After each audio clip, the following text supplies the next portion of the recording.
Saya kira bagus karena memang di Jawa Barat sendiri kan 38% petani kan usianya 45 sampai 49 ya. Tanpa ada program regenerasi dari sekarang, itu akan terjadi persoalan yang sangat serius terhadap pertanian kita.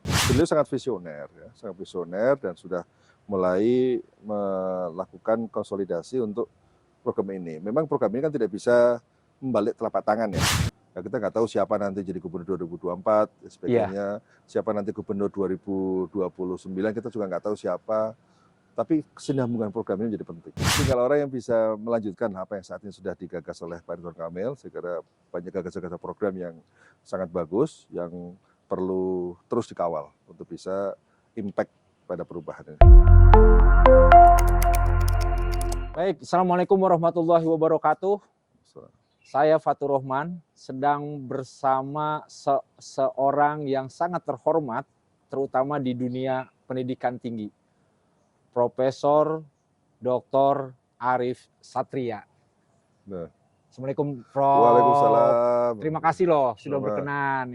Kita diskusi dunia pertanian, dunia pendidikan di Jawa Barat, di Indonesia.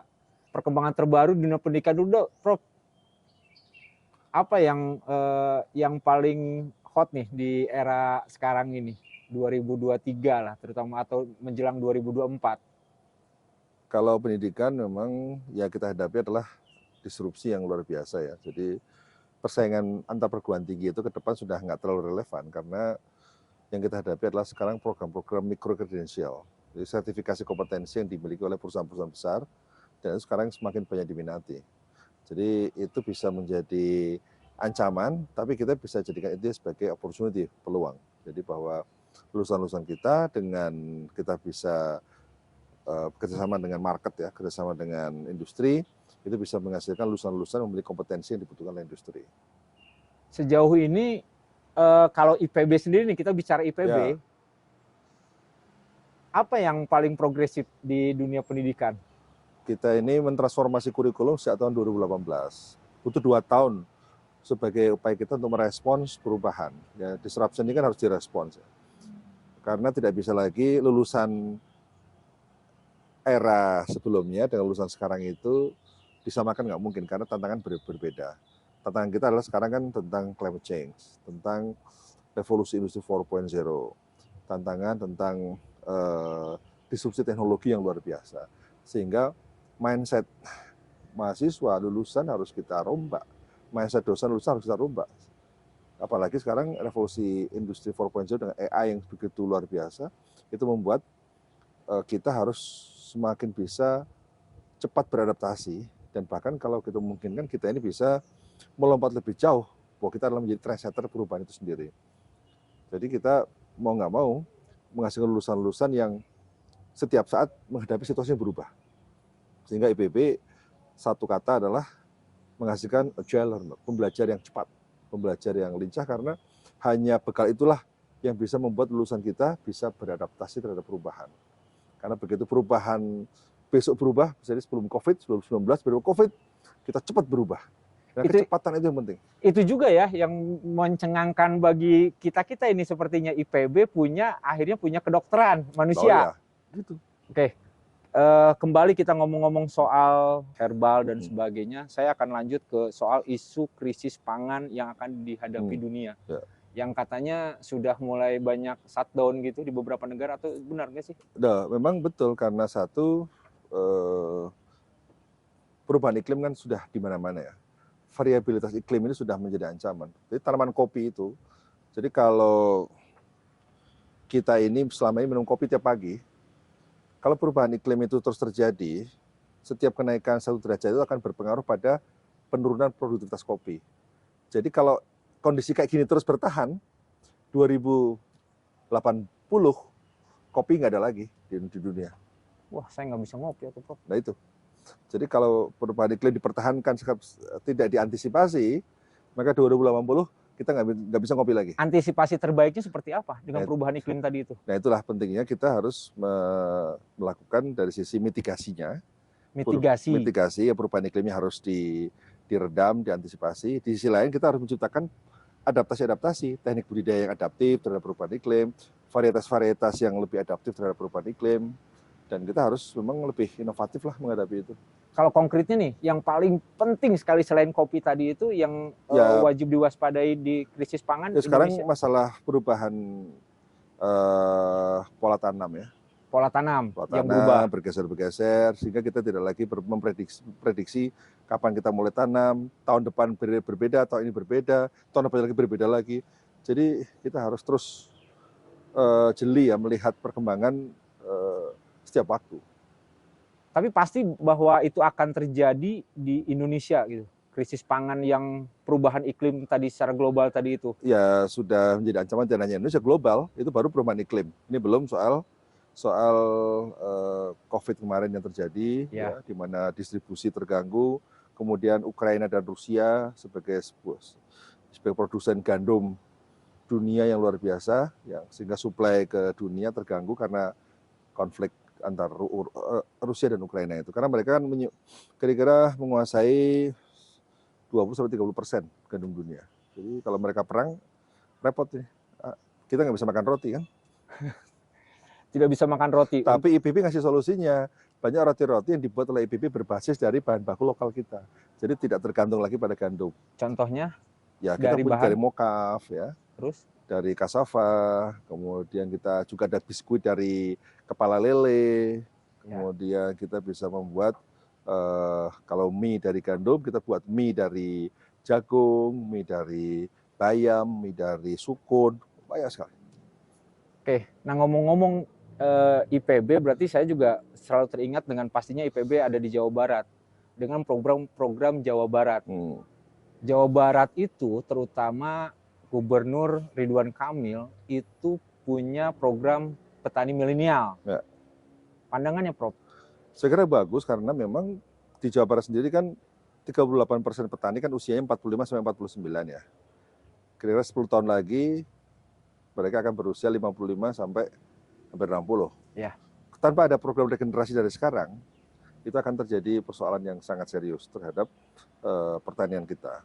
Nah, saya kira program petani milenial menjadi penting, satu, untuk mengantisipasi terjadinya krisis regenerasi petani, kemudian kedua, untuk menyiapkan generasi baru petani yang lebih unggul, yang well informed terhadap perkembangan pasar yang lebih baik, kemudian juga penguasaan teknologi juga yang lebih baik. Nah, program-program Ridwan Kamil di pertanian sendiri, konkretnya dalam pandangan Prof. Arief? Ya, saya kira dilakukan oleh Gubernur ini beliau sangat visioner, ya, sangat visioner dan sudah mulai melakukan konsolidasi untuk program ini. Memang program ini kan tidak bisa membalik telapak tangan ya, segala satunya bisa cepat impactful ya. Ini butuh proses yang panjang karena membangun entrepreneurship kaum muda untuk petani itu butuh proses, butuh pemagangan, butuh nurturingnya itu berbeda dengan kita yang sekedar nanam.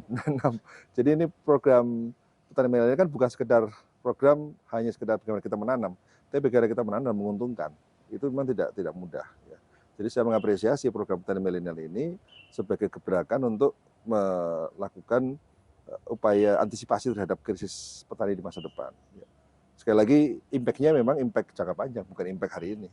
Tapi mental anak muda kita bisa itu ya? Harusnya bisa. Mau menjadi banyak petani. Kok. Di IPB aja yang menjadi pengusaha sekarang ada 43%. 43% ingin menjadi pengusaha. Ingin menjadi pengusaha. Ya, termasuk dalam bidang pertanian. Yang ingin menjadi dosen paling berapa? 6%. Sebenarnya tantangan pertanian sendiri bagi anak muda apa sih, Prof? Justru sekarang anak muda sudah mulai senang pertanian dibandingkan dengan sebelum-sebelumnya. Oh ya? Loh iya, karena sekarang muncul smart farming. Jadi sekarang pertanian dengan pola pertanian yang smart menggunakan teknologi yang terkini, sekarang sudah menarik mereka untuk masuk.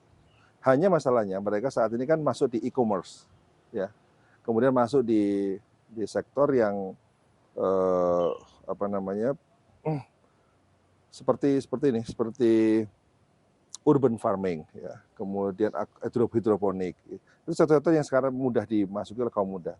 Tapi itu sektor sawah, ya, tanaman pangan, padi sawah, saya belum melihat adanya kaum muda yang brilian untuk mentransformasi itu. Memang ini program yang harus kita fokuskan adalah bagaimana mendorong produksi tanaman pangan, ya, dengan anak-anak muda, dengan pola-pola yang lebih smart dan sebagainya. Kalau yang di hidroponik udah banyak. Udah banyak sekali. E-commerce sudah banyak sekali. Tapi yang masuk di tanaman pangan untuk padi sawah ini masih belum maksimal. Di negara lain, Prof, ada nggak sih sebetulnya Justru petani milenial itu? Justru negara lain lebih parah lagi. Lebih parah lagi? Lebih parah lagi, mereka butuh tenaga orang Indonesia. Jepang, Taiwan, itu butuh orang Indonesia. Artinya konsep petani milenial yang digagas di Jawa Barat ini udah oke atau? Oke, saya kira oke sekali. Okay. Oke sekali. Tinggal apanya, Dok? Nah, Prof? tinggal sekarang itu harus menjalin kolaborasi dengan perguruan tinggi, lembaga-lembaga riset yang ada di sini, ya. Kemudian ya kita bisa memperluas ya arena kontribusi dari masing-masing kampus untuk memperkuat program petani milenial ini. Sejauh ini keterlibatan kampus terhadap program petani milenial? Ya, memang sekarang kita ya dari awal kita mendiskusikan dengan Pak Gubernur, kita mendiskusikan dengan tim yang sudah dibentuk oleh Gubernur. Ya, kita butuh yang kita perlukan sekarang percepatan. Ya. Percepatan di konkretnya? Percepatan ini sinergi dan kolaborasi, karena masing-masing perguruan tinggi sebenarnya juga sudah punya program petani milenial, ya, punya program regenerasi petani. Nah, kalau itu dilingkan dengan program gubernur, saya kira akan semakin bagus. Seperti apa, Prof? Nah, kita punya program One Village One CEO. Ya. Itu ada di 400 lebih dari 400 desa se-Indonesia misalnya gitu. Ini sudah berjalan dan kemudian sebagian desa sudah ekspor. Saya dengan Pak Gubernur ekspor kopi dari Garut, ekspor media tanam dari Cipanas, ya, media tanam dari kotoran kambing. Kemudian banyak sekarang pesantren-pesantren sudah ekspor untuk ekspor cabai. Itu sebagian dengan teknologi IPB. Ya. Jadi dari program itu sekarang sudah banyak menghasilkan eksportir-eksportir. Itu kan contoh ya, contoh bagaimana program yang kita desain kemudian impactful terhadap devisa negara, terhadap perubahan desa-desa kan jadi semakin menggeliat kan. Pertumbuhan ekonomi semakin bagus. Yang saya khawatirkan setiap program pemerintah itu, terutama petani milenial, hanya tren sesaat gitu kan, stabilitasnya tidak ada, tidak tampak gitu. Ya, itulah perlu support dari perguruan tinggi secara maksimal dan perlu sinergi dan bentuk programnya mungkin bisa lebih fleksibel, programnya bisa lebih